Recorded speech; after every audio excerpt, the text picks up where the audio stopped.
Welcome to the post-game show. I'm the coach, Dick Cox, joined by Carlos Smith. Well, Carlos, the Charlotte Hornets were on a week-long road trip, and I think are still there. Yeah, it was kind of lopsided tonight. Didn't go the way we expected it to go, but hopefully they can bounce back. A very talented Dallas Maverick team comes in and wins 107-80 and basically never let the Hornets in a game. Not a good performance tonight for a lot of Hornets. The Hornets were banged up. They played a late night game on the West Coast, and they looked like a tired, and even Rick Carlisle pointed this out in his post-game press conference, that they looked like a very physical, tired team, having to play back-to-back late night out there, though, and said they were really that the Hornets were really in a tough situation tonight. Yeah, one thing you said, they were banged up. You know, they had a lot of guys banged up, and it just couldn't get it going tonight, missing shots. But give them a lot of credit. Dallas came out here and showed up to play. Had a lot of guys come off the bench and contribute for them, so that really helped them out a lot. Al Jefferson tonight, 3 out of 12 from the floor, 6 points, 5 rebounds. Al, have a night like that, you're going to get beat by 27. Yeah, it was kind of hard for me. You know, that's kind of one of the problems that's been going on with the Hornets.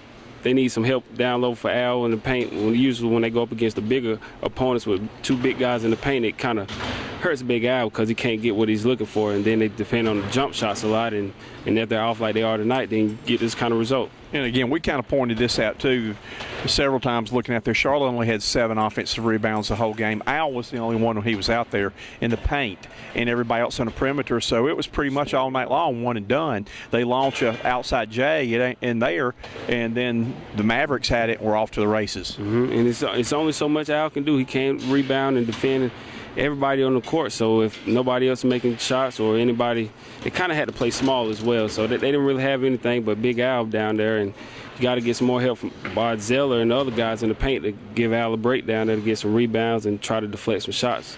Stat sheet right here tells a lot of the story too, that the Mavericks shot 52% from the floor, or 35% from the three-point line, while the Hornets 40% from the floor, were 45% from the three-point line, but only 46% from the charity stripe. But you know, the big difference right here, the big killer, is that the Mavericks out-rebounded the Hornets by 15 rebounds. Yeah, like I said, those guys, they crashed the board, and a lot of times you just see the Hornet guys just standing around on the perimeter, and all the guys for Dallas, they were inside crashing the boards, getting rebounds.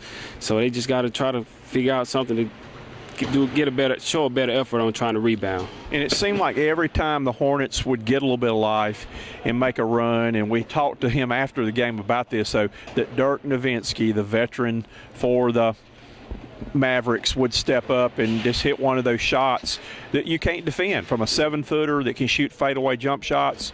That's why he is the all-time, I think maybe the all-time leading scorer in Dallas Maverick history. I think he went over 27,000 points, they said, was a milestone tonight, though. But again, the guy's tough, and I mean, he's consistent too. Yeah, he's one of the greatest players I've ever seen play basketball. It's been a privilege to watch him play. Still got a lot left in his game, but that's one of his most famous moves: post up and fade away and hit that jump shot. It's nothing really you can do about it. So you can tell he's really worked on it. He's just a great player to watch play.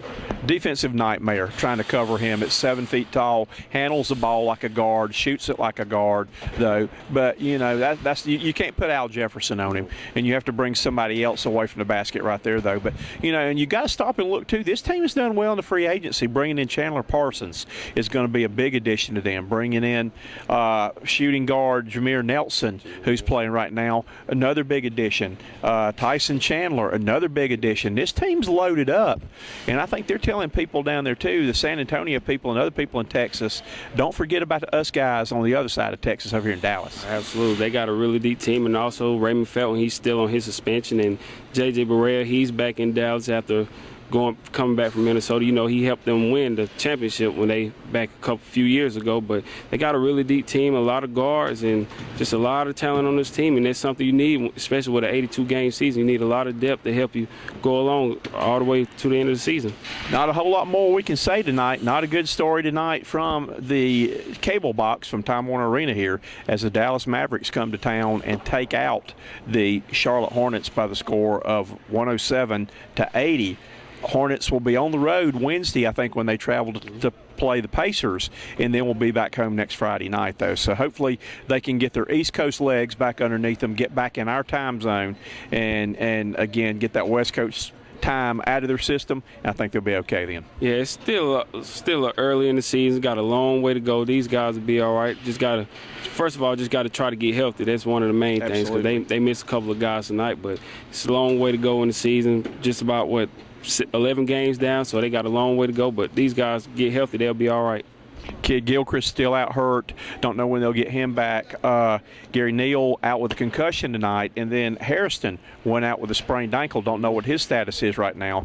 So running a little bit thin right now, though, from the guard position. But, that was a possession they were deep at. I want to get one note in that their first-round draft choice tonight, Noah Vonleh, made his first, I think, appearance of the year and was able to get in the scoring book right off the bat with a double technical. Yeah. And then he finished with 6 points. Yeah, he came in and got a tech, so it shows he's going to try to be physical. Another big body they can use and help him out down low. But it's good to see him out there. Hopefully he can bring another spark to them, so these guys can give him an extra body in the paint and help out Big Al down low. And I believe he'll do something good for him.